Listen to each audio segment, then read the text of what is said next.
नमस्कार शेतकरी मित्रांनो, बघूया आजचे दुपारनंतरचे सोयाबीन बाजारभाव।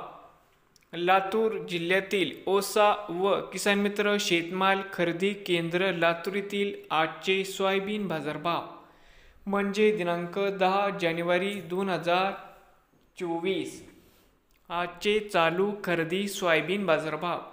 मित्रांनो, या ठिकाणी तुम्हाला सोयाबीनचे पेमेंट लगेच पाहिजे असेल, या ठिकाणी आज सोयाबीनला 4,730 रुपये क्विंटल आज लातूरमध्ये सोयाबीनला बाजारभाव मिळत आहे। तर मित्रांनो, बघूया पुढील बाजार समिती। औसा येथे आज सोयाबीनला 4,670 रुपये क्विंटल औसामध्ये आज सोयाबीनला भाव मिळत आहे।